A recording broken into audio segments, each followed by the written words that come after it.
My name is Megan Grocutt. I'm Chief of Staff here at GSP Financial and Advisory in Washington, D.C. I grew up daydreaming every day of my life pretty much on like a 26-acre farm outside of Pittsburgh, Pennsylvania. I wanted to be an actress desperately. I just wanted to be famous, and I loved pretending to be other people. I don't know if that's a good thing or a bad thing, but I loved how it made me feel to be in someone else's shoes and to live their life, even if it was for an hour and a half on a stage. So I went to school at a really, really great private conservatory, actually in Pittsburgh. You know, they prepared us to get ready for the trials and tribulations of New York City. So like any theater person, I moved straight away to New York City. It was either that or LA.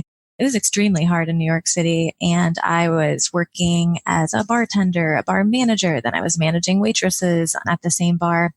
Then I was working in casting on the side. I had multiple jobs at once, always, which will come later into play in my life at my age now. I've always had multiple roles. And then, you know, on top of all of those roles, I was working in production on the side. Again, a little bit of casting, production, assistant work for a small production company in New York City. And then I ended up meeting a celebrity fitness trainer and became her assistant kind of overnight. There's kind of a funny story she and I have actually of an email exchange where I wasn't even interviewed. I was just given a list of what I had to prepare. And it was like, you must get this kind of gum. She only eats this kind of gum. And I thought, oh my God. I think I ran around Queens all night trying to find this pack of gum, which you'd think I would still remember, but I remember bringing it up to her probably years later, and she started laughing. She's like, you're kidding me. I don't even eat that. And I had it in my bag all the time. So I worked for this woman. Her name's Tracy Anderson. She's creator of Tracy Anderson Method. And along with her business partner, Gwyneth Paltrow, they started the Tracy Anderson Method in New York City, Los Angeles, London. And it's continued to grow in the Hamptons, wonderful places. It was a really fast next 5.5, almost 6 years of my life. Can you tell us for a second, Megan, how you found that? So I was bartending, and what typical New York City struggling actors and performers do in New York City is you have multiple jobs, and one of those is usually bartending. And I was bartending with a few girlfriends from undergrad. There were a bunch of us that had moved up to New York City together, and she had just come back from an audition in which she called a crazy, very intense dance audition that and no one knew the woman's name. And then she got the job as one of her head trainers. The next girlfriend that I was living with at the time was also engaged, and she was really wanting to lose like 10 to 20 pounds just to, feel really good about herself. And this third girlfriend said, well, we have work study programs. You could clean the windows, like mop the floors, and you get to take a free class. Now, mind you, this gym is like $1,000 a month membership. So my other girlfriend jumped on it. She was like, of course. And she met Tracy actually during one of the classes. And of course, Tracy, and this is just who she is to this day. She meets you, you tell her a little bit about your story, and she looks at you and takes you under her wing and wants to transform you. And she did. She transformed one of my best friends. And I mean, she dropped like 20 pounds and just looked stunning in her dress. And it was during that process that she had complained, I guess, to my friend, I need an assistant. I go through assistants. This girlfriend said, well, my best friend Megan is actually an assistant on the side. I could talk to her about it and see the hours. And that's when it was, yes, I'm interested. And I just got the email. I didn't even interview with Tracy. I don't even know that she knew what I looked like or if I was normal or. Wait, so did you ever interview with her before you took the job? Never. No. Never. Sight unseen for you and for her. Sight unseen. I was told to meet her outside of the original Tribeca studio and take her in a cab to literally our agenda itinerary for the whole entire day. And we connected. I mean, she was intimidating at first because she's like this tiny 5 foot, she's literally 5 feet and she's a powerhouse. So she's very determined and she's sweet as pie. I mean, she's focused, but extremely relatable. It's just taking that moment of connecting with her, and we instantly clicked, and the rest was history. Were you like ready at that point to say, all right, bye forever to acting and get into this? Or like, yeah, tell me your thought process then about taking this position. No, I still struggled with that. I struggled with that even up until probably this year of taking the chief of staff role in January, to be perfectly honest, because I think there's, of course, like the cynical, joking side of things where you're like, well, I'm still paying $30,000 that I owe in student loans. So I better use this degree. But I know how I feel when I'm on stage, and that there's something that no other job has ever given me that, as I joked in the beginning of my entrance, so to speak, it's being someone else for a moment. It feels pretty nice. Maybe that's sad to say, but that's why maybe I like reading autobiographies, biographies. I love reading about people. I love to know what makes them tick, because we're so different and unique, and yet we're so crazy similar. I tried to do both. And there were a few opportunities. Actually, I had an opportunity I still am friendly with and connected. I used to make food for Lena Dunham and Jenny Connor, and Jenny Connor was the other executive producer of Girls. So I had an opportunity to read for Girls, and kind of blew that. There were just a few other small / really big opportunities that I couldn't put forth the effort, and I was always working too much.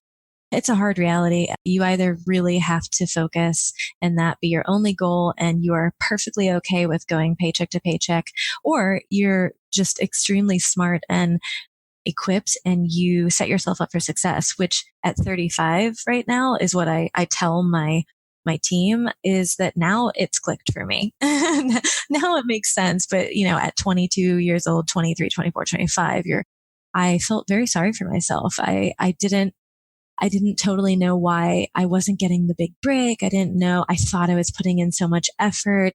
It's a really harsh reality. That game, so to speak, is a lot of it is luck, pure luck. Talent, of course, is extremely important, but I think, going into audition after audition and you're singing your face off, you're feeling so good about how your monologue went.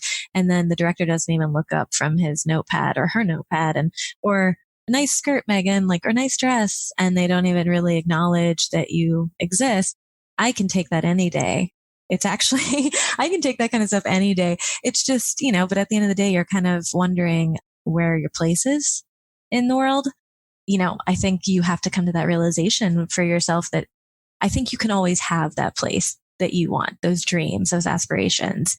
But I do think that as you get older, and I envy the people that had this figured out earlier than I did, but you have to make that for yourself. You have to make it what you want to be. No one's going to give it to you. And I think that's a big disconnect that sometimes us as children are maybe taught, maybe in schools. Maybe I'm wrong. I had some amazing teachers, even at the conservatory I went to, and they told us how hard it would be. But I think what really needs to be emphasized is that you make that path for yourself.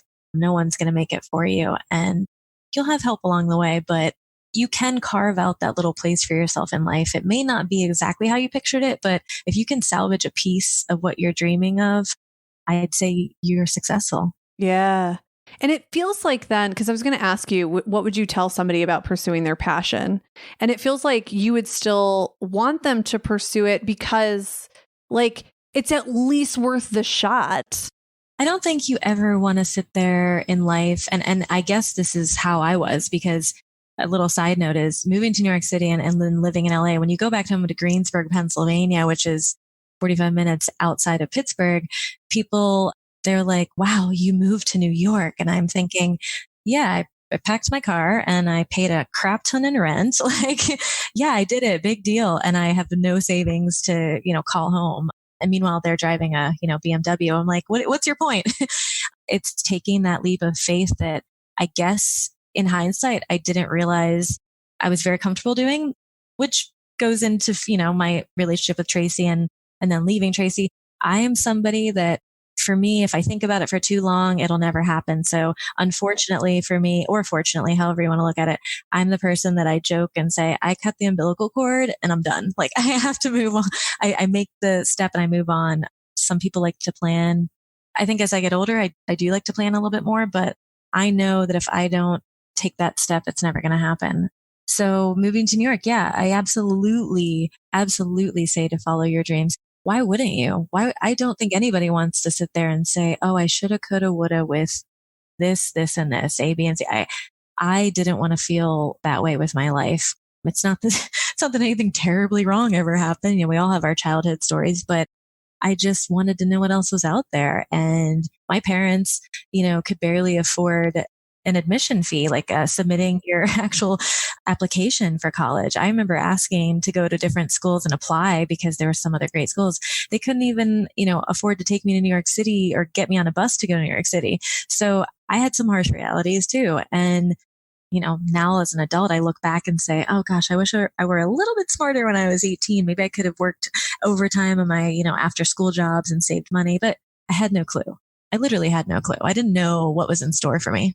Some of that I feel like is even better though, right? Like you were able to take leaps of faith because you didn't know all of the harsh realities you might face. I had right? no clue. I mean, I go into things very blindly, and I try to tell myself that when it's painful, I'm like, well, lesson learned. I'm not going to do that next time. It's like stepping on a bee and being stung. Oh, well, I'm not going to step on that flower again. But it's just, I think, part of who I am. And I don't think you really know who you are until you're older. And I am someone who thought that I knew who I was and forced myself to tell myself I knew who I was and like how I reacted to things. And again, I joke about being 35. It's my uncle said to me the other day, I was commenting on something with work and he was like, oh, so at 35, you grew up. Oh, so that's, he was teasing me, but he was like, okay, so what you're trying to say is I grew up at age 35. I said, yes, Uncle Tom, that's exactly what I'm saying. It's all crystal clear. Yeah. But I always tell people your bee sting is my, I have to touch the fire to know that it's hot. And somebody can say to me, that's hot, don't touch that. But I have to touch it. I have to learn it myself in order to say, oh, got it. Okay, yeah, it is hot. And I don't think that's necessarily bad. I don't think it is either. And, my mom has great stories of me growing up where she was like, you have to do this. And she always jokes with my questioning, but every time she asks me, clean my room, do this. Why? Why do I have to?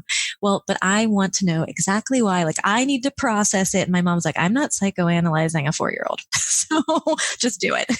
But I desperately, as a person, I need to comprehend the bigger picture. And then I have my moments where I fly by the seat of my pants. To be honest, I'm still figuring it out. And ain't that the truth, right? For all of us, we're still figuring it out. Okay, so you're executive assistant to Tracy Anderson through your roommates. Yeah, she just was like, sure. Yeah. How long were you in that position? A little over 5.5 years. And then we joke, but she wouldn't let me go, / I couldn't leave her. And then I was writing recipes for clients. I was making food for celebrities while I was still living in LA. I was working on little side projects. I don't think I officially stopped doing anything for Tracy Anderson or Tracy Anderson Method until 6.5 years. But, I still talk with her too. And there's always, what I love about her is there's always she's always coming up with another idea. And I'm always like, yeah, let's do it. Let's work on this.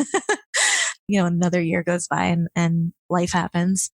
She's someone that, if something happened down the line and she would reach out and want to work with me. So on a different level, not as an assistant. Right. But that's how the relationship stayed intact. Absolutely. Absolutely. And through rough times, I mean, it wasn't easy leaving. And we, again, we had such a close relationship. We were goofy little teenage sisters at times where it was did you take this? I thought this shirt, we'd say, we'd rent a house in certain places. And then it was Tracy, why do you have my lip gloss? It was a close quarters. So how did you make the decision to leave? I will say, and, I speak pretty openly about my time there. We went through different CEOs and no fault of anyone's. Sometimes they're not a right fit, but it was always a constant struggle with a new CEO or a new team member that was coming in, sort of operational team member, I should say, that was sort of assessing the situation that truthfully, I don't think really understood maybe how we functioned as a core group. And they were usually concerned with wanting to obviously make a profit, right?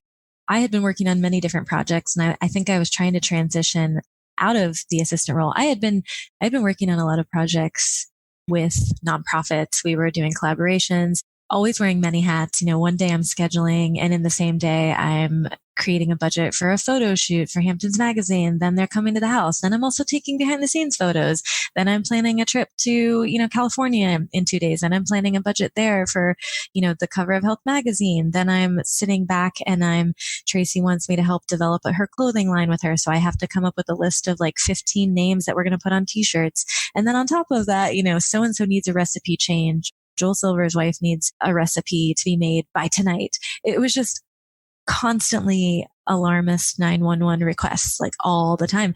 And I really thrived in that area for a long time. I felt, I think part of me, and I'm not such a astrological person of getting into my signs, but I'm a Virgo and I'm a nurturer by heart. I'm the oldest sibling. I want to make people happy, usually at the expense of myself and my happiness, truthfully. And that's, another part of leaving Tracy that I think took me those next few years of finding myself, because I was like, gosh, I am only concerned with how everything I do affects the other person. Like, that's not normal. No one's thinking about me. I mean, truthfully, no one's that worried how it's going to affect me. They're like, do it. I need you to do this. And I was brought up in a pretty loyal household. I grew up in a family, speaking candidly, my parents went from paycheck to paycheck my entire life. We grew corn in the summer on our property and sold it on the highway to save money for the possibility of a vacation for like a week away. And half the time that was used to pay bills. So I grew up in a family where they were constantly always having side jobs. They were hustling. They were always, my mom was an accountant. My dad was a laborer, and he had an accounting degree, actually. It was just where we lived. Hard to unless you lived in the big city, you didn't have that great of a job and huge income. So I watched my parents go from paycheck to paycheck and just do everything they could to make ends meet. And I kind of adopted that. And that's also something that I think I realized later in life, that I was like, okay, this is kind of a part of me of always wanting to be involved in something, because I think subconsciously I'm always worried that, I'm not going to be able to pay something. With the salaried job, you don't have to worry about that, Megan. But people talk about FOMO, and I'm like, I'm not worried about missing out on the next party or the next event. I'm worried about missing out on my life and missing out on opportunities where I can help other people, where I can feel fulfilled. Those things make me feel fulfilled. So it was kind of realizing all of that, and I just didn't feel fulfilled anymore. The work didn't serve me anymore. I had all these great ideas of working with these nonprofits, working in strictly influencer collaborations. I was always that point person of development, connecting. Every event we had, I was, I handled all the gift bag donations. I was just a networker in that realm. And I loved that side of it. I loved the people. And I thought, well, surely I've been here 5.5 years. Of course, Tracy loves me. We have such a great, relationship. Of course, we're going to figure this out. I can, start sort of a philanthropic side of Tracy Anderson Method and keep doing the development. And it was just not good timing. We had a new CEO come in and they were honest and said, hey, I get it, but this isn't probably going to happen for a year or so.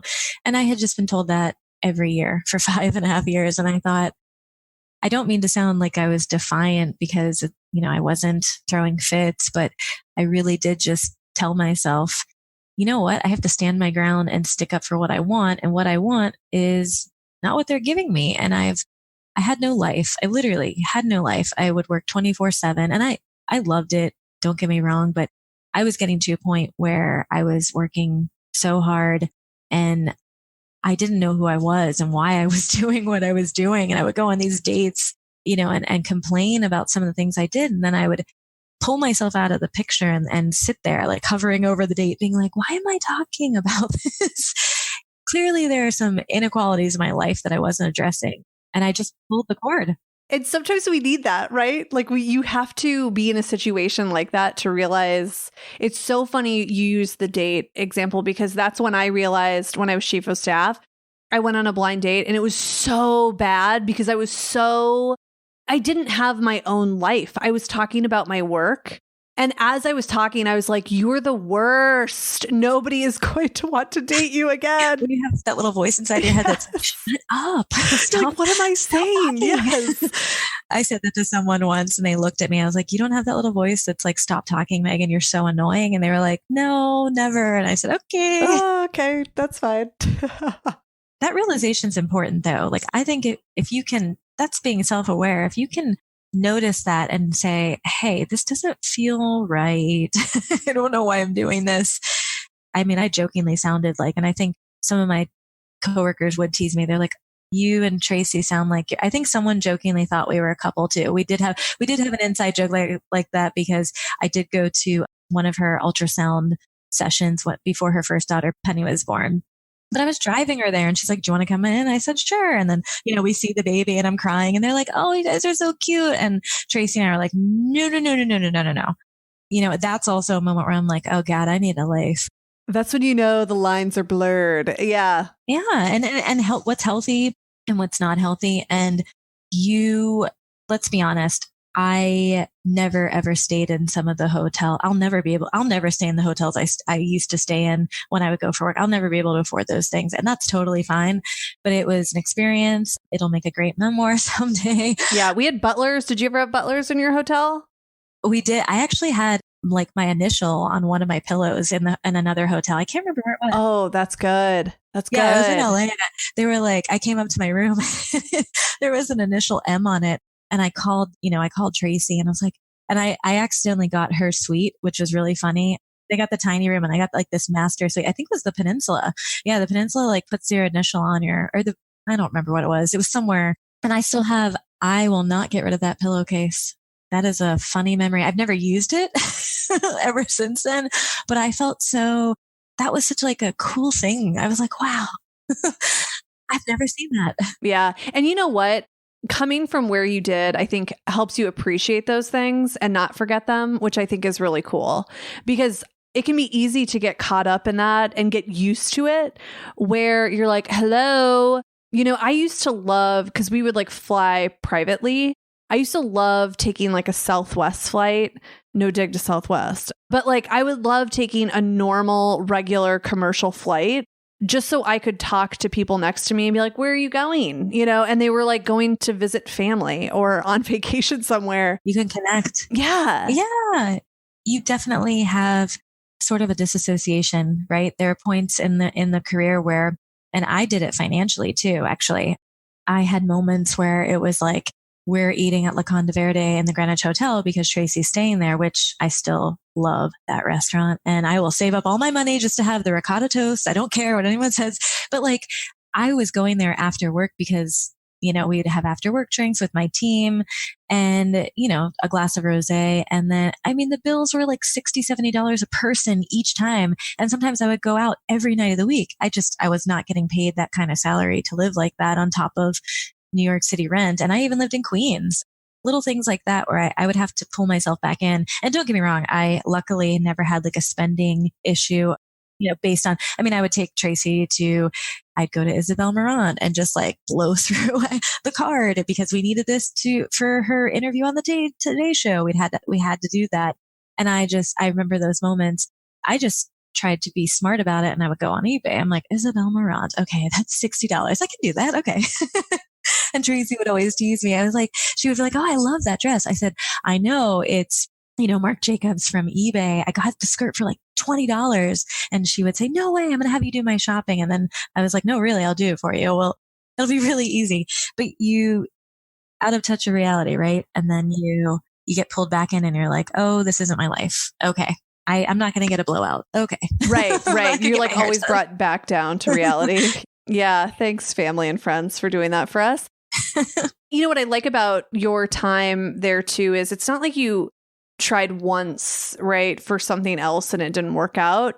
It happened over time to the point where you're like, all right, you know what, this just isn't happening. And it's like similar to the acting career. You didn't go on one audition that like flopped and then say, well, maybe I'm not meant to be an actress. You tried several times and the timing didn't work. So you moved on. You tried something else. And I think that's important for people to hear. It's not like, well, yeah, I didn't get that one position. So absolutely. I think there's a sense of accountability that as you get older, you come to terms with.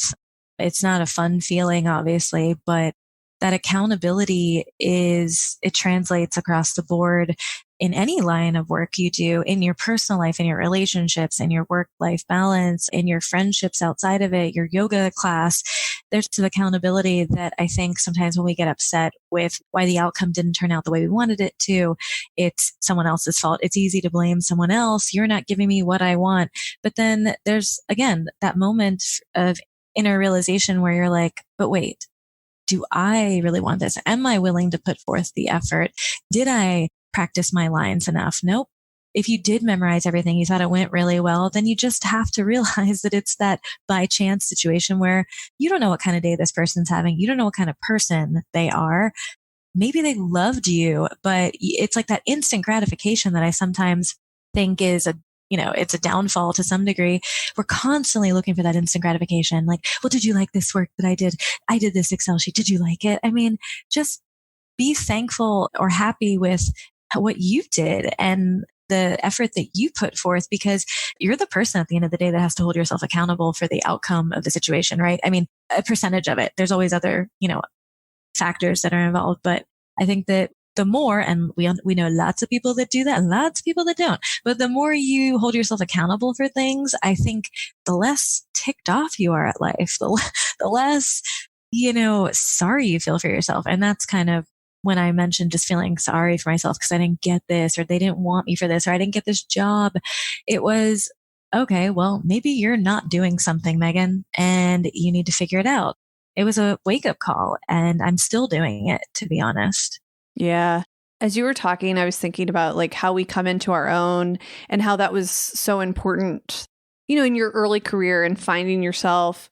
And I can't help but think about like a lot of this, it becomes confidence, right? It becomes like the confidence we later have, just like with the Excel doc, to be like, you know what, I'm proud of the work I did. I know it's good quality because I know what good quality is now, and this is what I'm putting forward.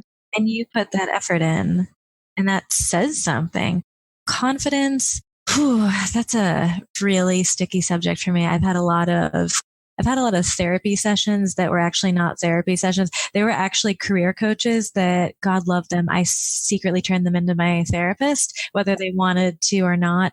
And it all stemmed from my confidence. I was actually seeing a career counselor before I got this role in January because I was changing my resume. I was submitting things. I just couldn't understand why no one wanted me. Wah. That's literally how I felt. I struggled so much when I moved to DC because I was so out of place, out of my comfort zone.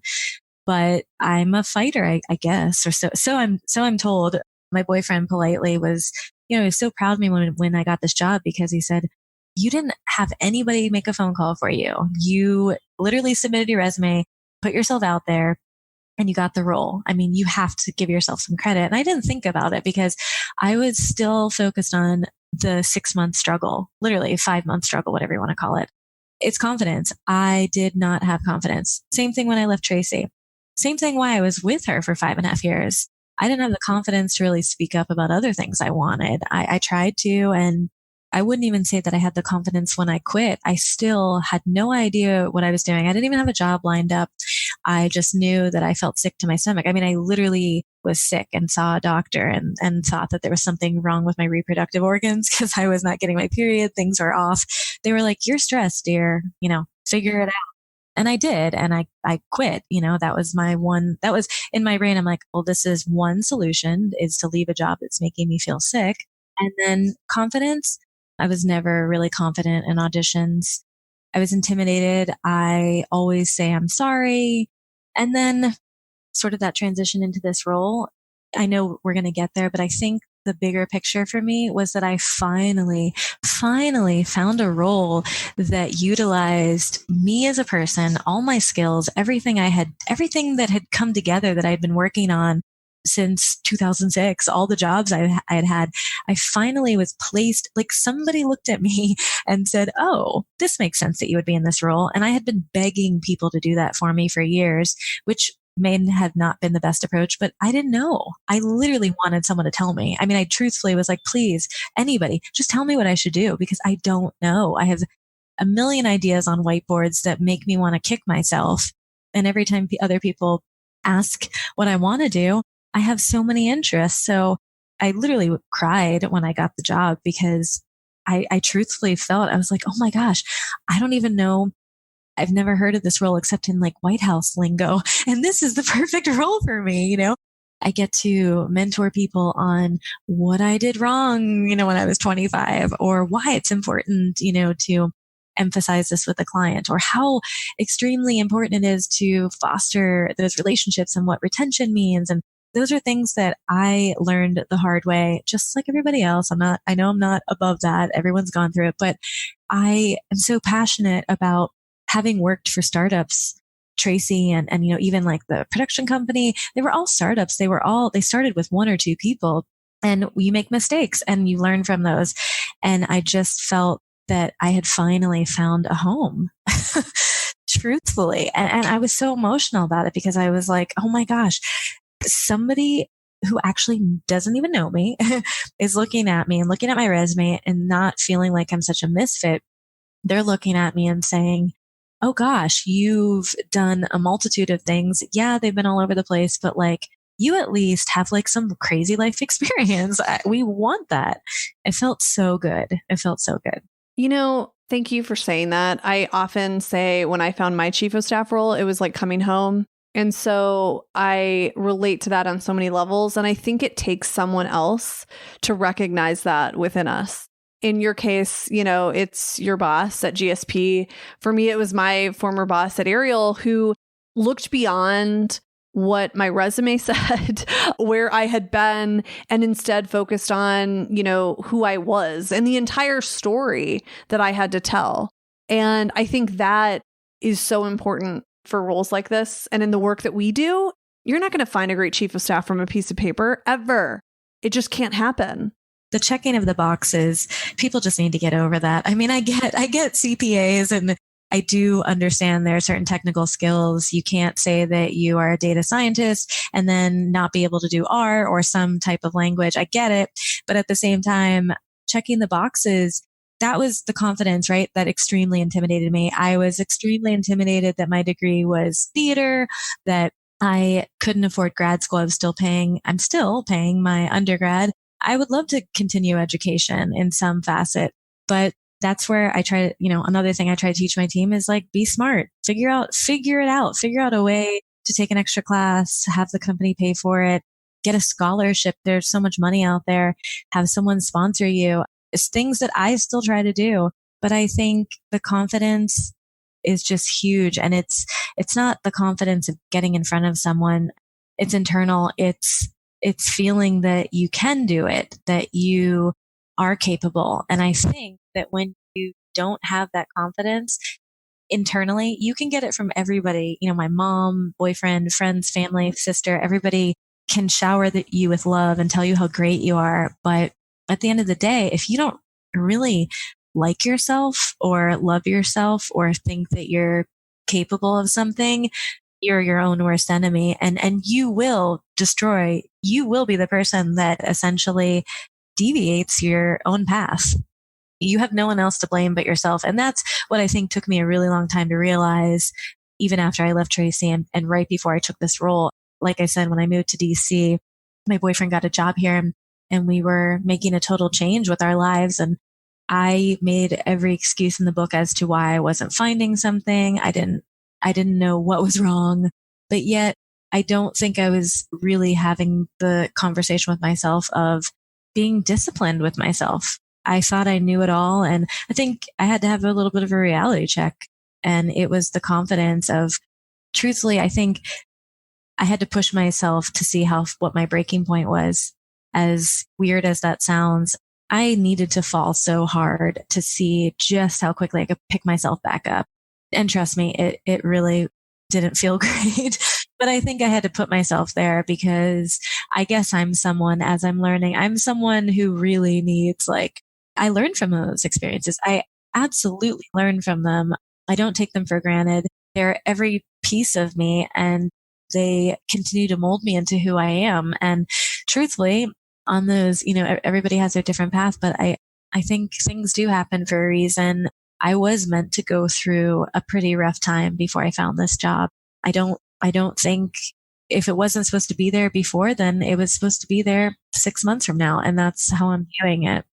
I totally agree. And I think there's a certain level of resilience that we build in going through that. As long as we maintain, to something you said earlier, enough awareness to understand, like, what is this teaching us?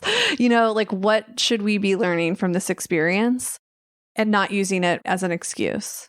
So now that you're in a chief of staff role, do you look back on your time with Tracy and say, maybe I was a chief of staff at some point, like as you continued to grow in that role, or did that feel different than what you do now? Yes, actually, yes. It's funny. The woman who is now in my role actually has that title. It's really funny. Well, I thought it was really funny. She forgot that I even worked there. I had a meeting. I had a call with her. Is why it's so funny to me is that she was actually what we called a super fan. Tracy Anderson super. They have a fan page and everything. So it's like a Tamily, actually. That's what it is. It's a Tamily, and they're super fans. And she was part of that original group years ago. And I had met her at a Vitality Week. I mean, I'm really good with faces. So I know I don't take offense when people are like, oh, I don't remember you working here. But I remember emailing her. I was one of Tracy's longest assistants. Technically speaking, if we're clocking it right now, I'm still one of the longest running ones that have ever been there. But it was really funny. I was going to work on a project before I even got this role. Actually, I was going to work on a project of helping them build out other programs. And I remember talking with this new chief of staff, and it was just really funny. She was explaining to me some of the day to day, and I was like, yeah, I worked with you when you were going to the Vitality Week. I remember you. We met. Yeah. It was just really funny. She had no recollection or anything. I'm like, and we emailed a lot, by the way. I won't give any more details. She's super nice and awesome. It was just a really funny moment for me where I was like, wow, she totally doesn't think I ever worked there. Okay. But her role is chief of staff. And I think that's awesome. And it's doing everything I did. Plus there was Tracy also has an assistant. So there's a chief of staff and an assistant, but I was doing both. It was and, not or.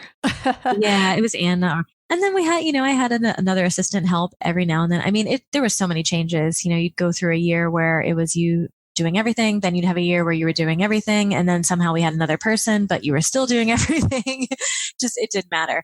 I guess that's what's kind of funny. And when I say like I found my home, I didn't know what to call what I was doing. I mean, someone called me a utility player the other day, and I thought, oh, that's really cool. And I love baseball and had like such a strong connection with my dad with baseball, the love of baseball anyway. And so that really resonated. And I thought, I'm going to stick with that. I'm a utility player. And then, professionally, the people were like, okay, well, we're just going to give you a professional title. We're not going to call you utility player. It's chief of staff. And that is exactly what I think I did. I mean, it feels really good because even though I think that's maybe the inner battle, or maybe the inner battle I had is I was people pleasing. I was making people happy. I knew we were changing lives. We were changing women's bodies, men's bodies. We were helping people. Of course, it felt good to work in that environment. But at the end of the day, I think that inner turmoil of, gosh, I'm helping people. And even when someone emails you back saying, gosh, Megan, thanks so much for your help, you feel so good, but something's missing. And I wouldn't peg myself as someone who is like a person that desperately needs a title to differentiate her role or to make her feel valued. But at the same time, it's really important when you're trying to get a job. Yeah, exactly. That's when like, all right, what do we call this? Who am I? What am I doing? Yes. Because I would interview with people where, they look at your resume and, oh, you were an assistant. Oh, okay. So what else did you do? And then you go through the list of items and then it transforms back to, and then the other 50% of the employers you interview for are, oh, wow. So you did more than being an assistant. I was like, yes, you get me. Okay. But you just don't know, when that is. Yeah. There's a common language that now having chief of staff provides us. I feel so good. I feel like I'm in the right place. We feel that from the people who come to us and they're like, you provide legitimacy because there's actually a place that serves this role that we still don't know a ton about, and it doesn't exist in every organization. And so great, like there's a place for me here. Everybody wants that. I mean, it's a sense of community. There's semblance there. You feel like you and again, not to get so deep and that I was, not feeling a purpose in life, but you feel this purpose of, because I think what was scary for me, and maybe other people in a similar situation felt this way, but you have a moment in your life where you looked at the cookie cutter roles and not putting any cookie cutter role down, but I would compare myself to friends who were, let's say, a school teacher as an example. And I would say, well, okay, of course they can do whatever they want. They don't have to be a school teacher for their entire life. But at least when people look at their resume, they know where to place them, right? With me, I think I used to feel really good about being different. And the older I became, the more difficult I felt it was for me, for someone to look at me and say, this is where you go. This is where you go. I felt very out of place. And then I felt unsure about myself, the lack of confidence. Then I thought, well, what am I? What the heck am I doing? Maybe I need to go back to school. Maybe I need to reevaluate things. I didn't know what to do. And so I find it's extremely important to have that place. For me anyway, I absolutely 100% needed to know that I was going into a field, or I was having a spot in this world, having like a place that was going to provide security, a place that I knew I would have some kind of security in which I would feel welcomed and know that I could move on and that I would have a path at least, versus having a path that was constantly changing. Change is okay. Change is definitely okay. But I do think I had spent most of my life with changes that I wasn't prepared for, and I truthfully didn't have the capacity, maturity, or bandwidth to handle. And so I would throw myself into these situations. And I think now at 35, I'm starting to feel that even though my path may have changes and twists and turns, I'm at least coming into my own, understanding where I fit in, and of course not backing down. That confidence also, I think, translates to knowing your worth, knowing what you're worth, standing up for yourself, asking for raises, and not having to justify necessarily what you're asking for, because you're a human being. You deserve the same benefits. You deserve the same attention. So good. So good. So let's talk a little bit more about your home now. Tell us more about GSP and the work that you do there. So GSP is a financial firm, an advisory firm. We do cloud CFO work. We, of course, manage people's books. We're pretty much a full service accounting firm in the respect that we handle all the financials that happen in your business. But at the same time, we also give advice. We offer fundraising advice. We tend to work with a lot of startups. And essentially, we are a startup as well, just under 3 years. It's really fascinating to kind of be in that startup world again. So we have clients where we're managing their month-end closes and we're handling tax work for them. And then at the same time, they're working on a next fundraising round, or they're looking for recommendations for another platform to be used. My boss has been in this startup financial scene for the last 20 years here in DC. And I think we're well connected in that respect of other startups, other fundraising efforts, other incubator series that are down here. And it's a lot of fun. All of our clients are in different fields, health tech, tech education, educational tech, ice cream store, you name it. There's a myriad of businesses that we work with, but we joke, but there really isn't anything that we don't do when it comes to the financials. But that's really what we want to do, is grow with them. That's the bigger picture. Is yes, we will start you out and we'll do a balance sheet for you, but eventually then we help them grow. And I love that part about it. Awesome. And you were the first chief of staff, right? I'm the second. Yeah. So the person that was in the position before me essentially created the role for herself. She had started with my boss from day one. She helped start the business essentially in terms of building the team, building the structures, the procedures. And she, I believe, was an account manager, relationship manager, I should say. So she was managing all of the relationships between our clients and our internal team. And then she eventually became the chief of staff. And So technically, it's a fairly new role still with the company. How did you make it your own when you came into it 6 months ago?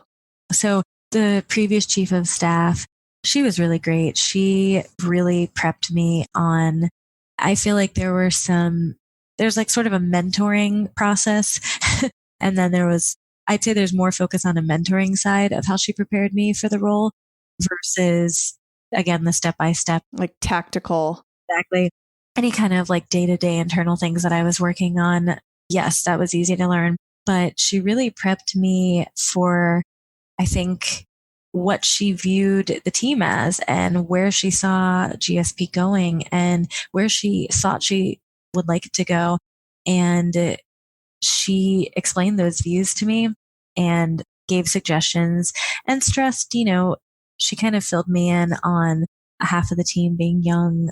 There was turnover at the time right before I came on. She gave me some pain points to look out for. And then again, I think because she had been there from the beginning, she had some emotional connection to it and of course wanted to see it succeed and grow and just kind of guided me on a path of her recommendations and explained what it was she liked about me and why she wanted me for the role, why she thought I could have a different set of eyes of looking at the situation and looking at the teammates and then looking at the way that we operate.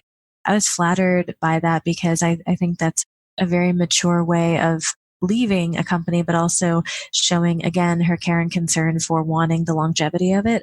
And as I said, just still wanting to take care of the team because she had said, not that she called herself Mama Bear, but she did treat the team as if they were her own kids. And I think there's that sense of pride that comes with it. And so I remember thinking to myself just how important that was to me as well of making sure that I would be there for the team and not let them down. And if these were the pain points she spoke of, how can I change it effectively? How can I make it better? How can I give attention to it? That's awesome advice, I think, for many chiefs who might be transitioning out of the role. How you leave it. Yeah, it's important. And thinking about it in that way and the success of the role and not just yourself, I think is really cool. So we talked at the top of this podcast about your joy in being someone else, right? Why you love acting. Do you feel like from the many roles that you play as chief of staff, it sort of pulls on some of that for you? I do. I try not to make too many jokes with my team of, I'm such a good actress. You'll never know if I'm mad or not, or you'll never know what I'm thinking. But I try to look at the role a little bit in the respect that, okay, I have a team of completely different staff members. They all have different personalities. They all have different reasons that make them tick. They all have different emotions. And I need to be adaptable to them. And I need to figure out how to get what I need from them in a friendly, loving way. I think that that's really important is just getting to know your team.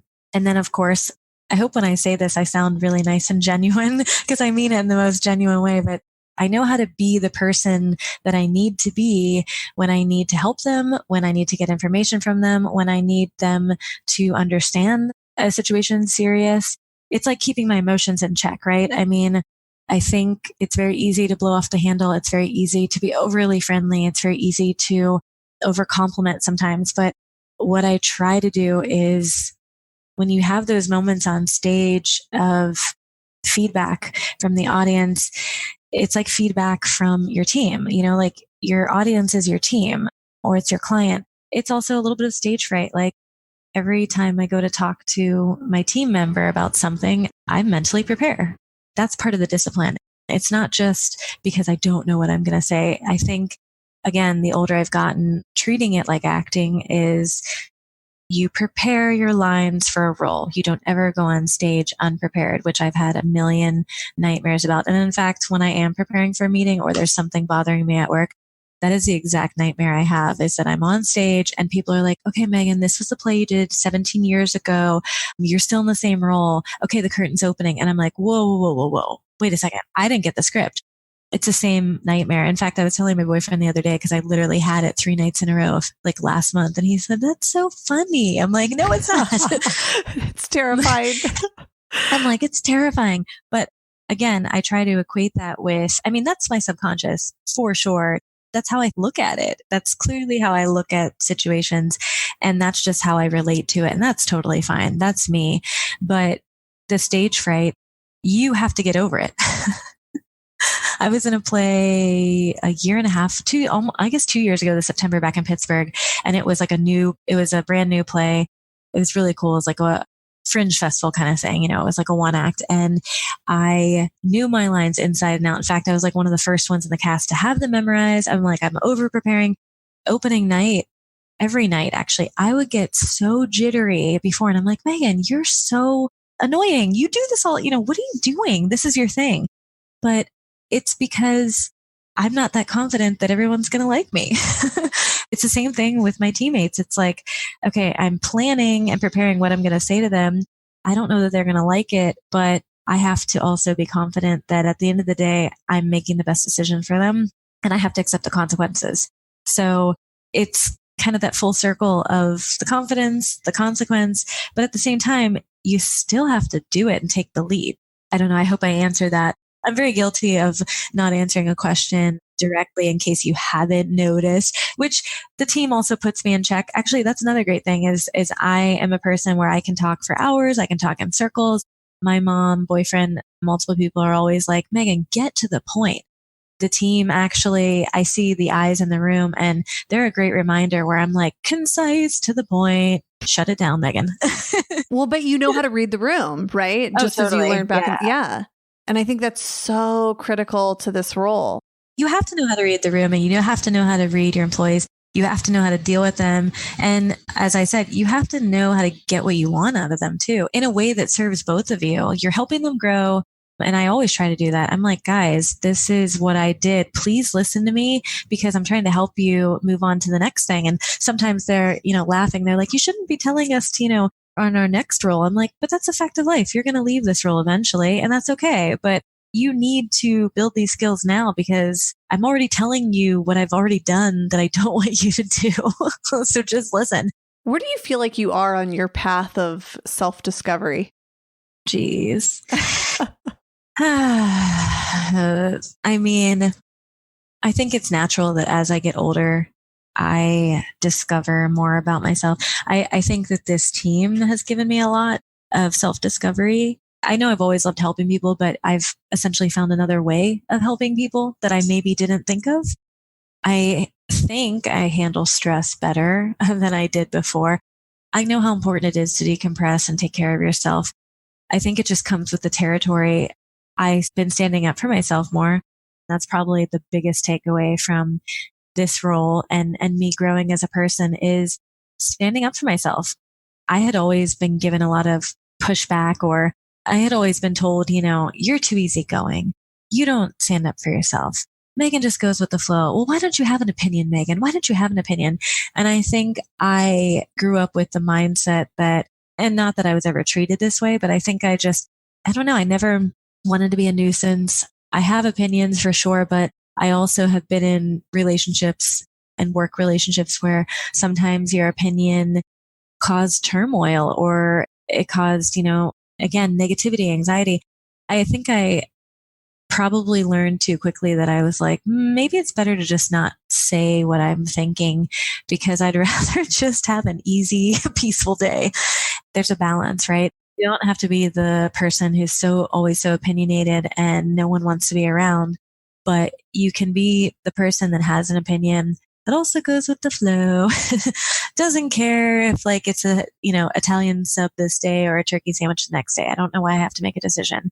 It's those little things that it's who I am. Take it or leave it.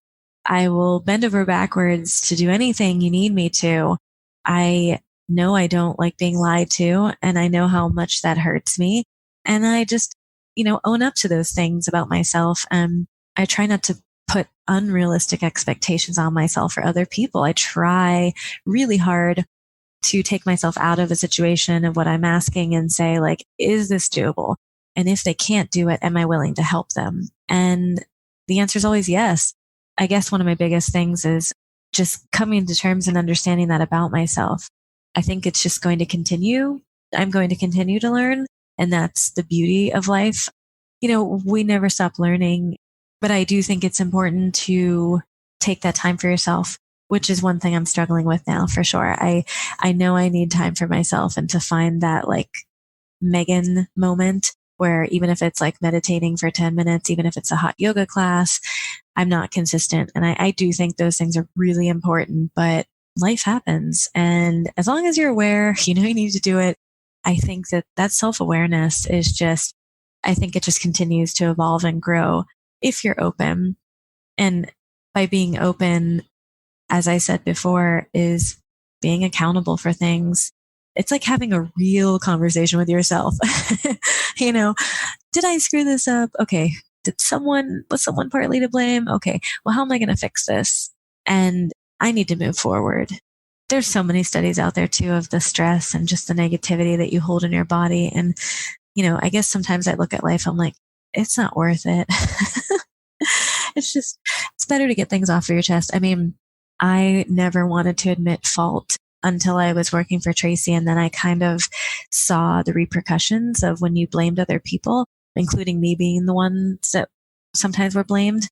And I immediately like flipped a switch. And from then on, I was always like, ooh, I screwed this up. I'm so sorry. And people would be like, well, it's okay. But it was so much better of a response than blaming other people and then coming back to, you just create unnecessary agitation.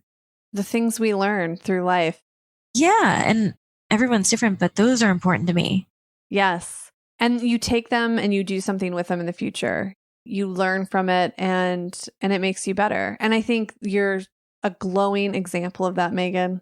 Oh, thank you. I hope so. I joke, but you wouldn't have gotten this out of me at 25. I'll just be honest. True that. It's so true. I had no clue. I was chasing butterflies. I was like, well, I might do this day. I kind of have to do that. I really didn't understand the consequences. And my mom, she still says this, but I remember being a little girl and, Mom, what decision should I make? Well, Megan, there's no right or wrong answer.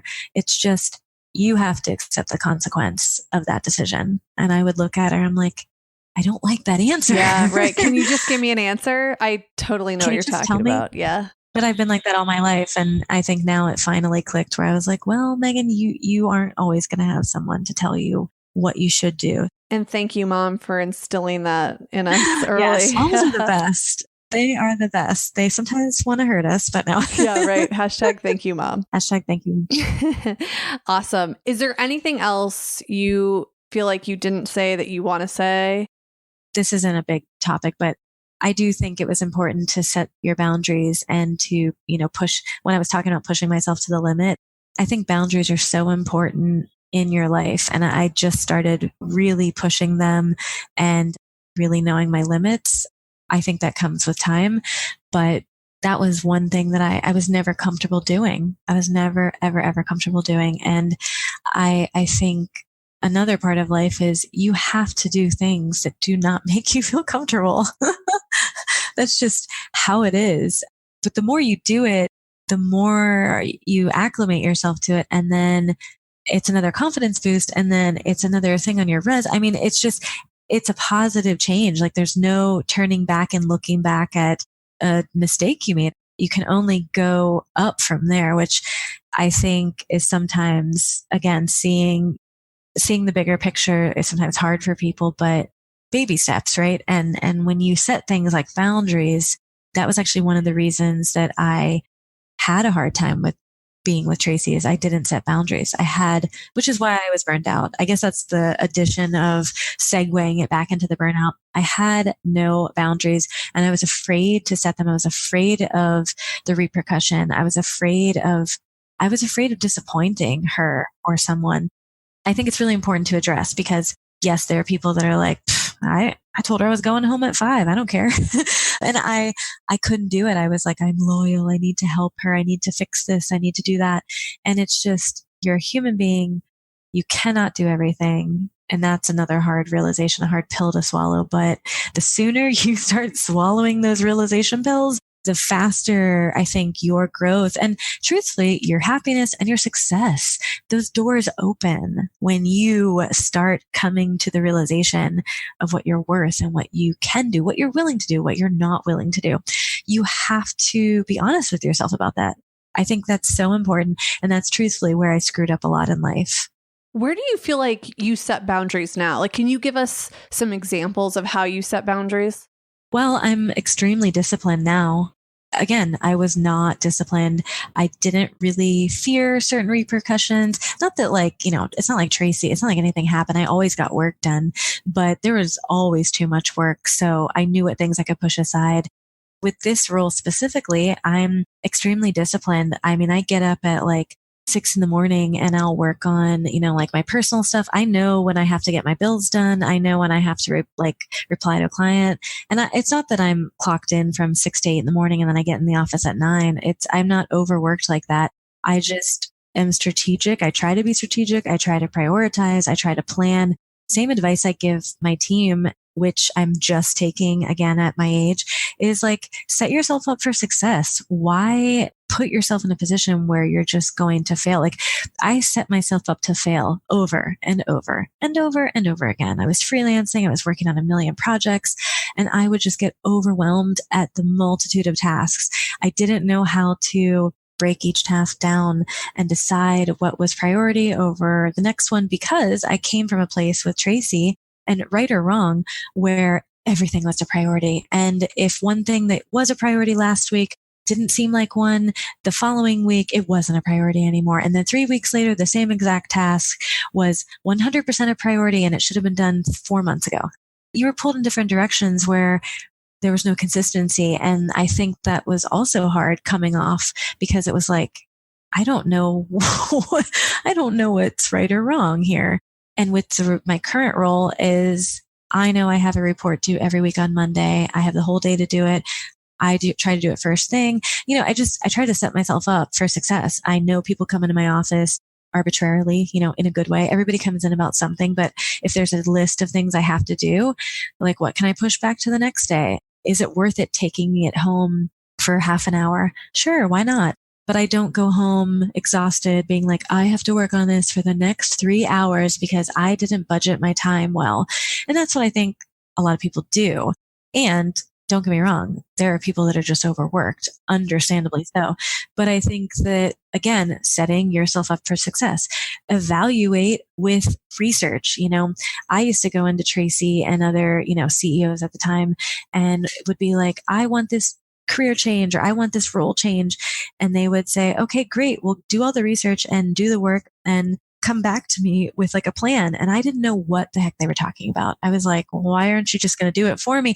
I mean, I didn't know. It wasn't, it wasn't meant to be. So, I mean, it was naive. It was the naivete of oh, they'll just do it because I asked and they think I'm so great. Because they tell me how valuable I am.